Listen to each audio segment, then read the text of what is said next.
since 1948 in Burma, they have been persecuted, mass killings, rapes, murders, detention, forced land acquisition. And the United Nations and all of the major human rights organizations in the world, they go to the extent of saying that the Rohingya are one of the most persecuted minorities in the whole world. We hear a great deal about communal violence. It wasn't communal violence, it was planned violence. It is quite clear for me, according to the testimonies and the people that I talked to while I was on mission in the country, it was clear that all this was organized. The government of Myanmar wants the world to believe that the violence that took place in Rakhine State in 2012 and since has been spontaneous, communal, or an unintended consequence of democratization. Because let me tell you, if the Rohingya were the ones perpetrating the violence against the Arakanese, we would know about it. The Security Council would be dealing with it. We know this. This is the double standard which operates in the world in relation to foreign policy.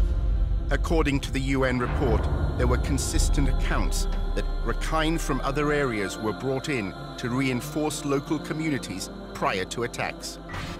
The internal UN report cited abuses committed not only by local Rakhine, but also state security forces, including the military, the border forces, and the police.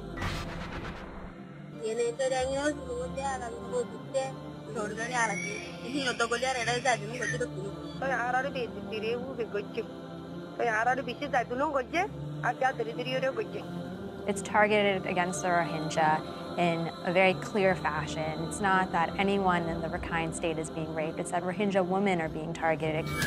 What happened in Mektela was a targeted attack on Muslims, not Rohingya, but Muslims who had been a part of the community in Mektela. Most of the killing has been done in the most barbaric way. You know, people haven't got arms as well. And also what's interesting is this is how we know the security forces are in collusion with the Arakanese against the Rohingya Muslims. Why? Because many of the deaths have been from gunshot wounds. Perhaps the strangest and the most revolting part of this massacre was that it was filmed. It was filmed by perpetrators themselves to show how proud they were of what they were doing. You can see police there, present at the scene where people are being killed, and they're armed as police and they're not doing anything.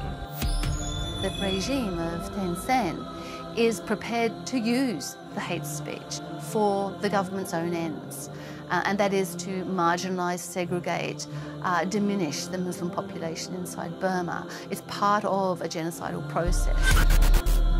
When I look at that document, what I see is government officials essentially trying to create a threat where a threat doesn't actually exist. When we see a document like that, we get very concerned that various authorities are working to incite violence against the Muslim population.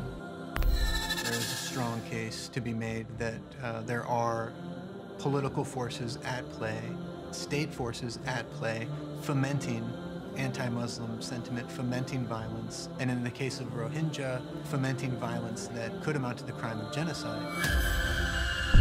As you watch this, innocent people are being murdered in Myanmar.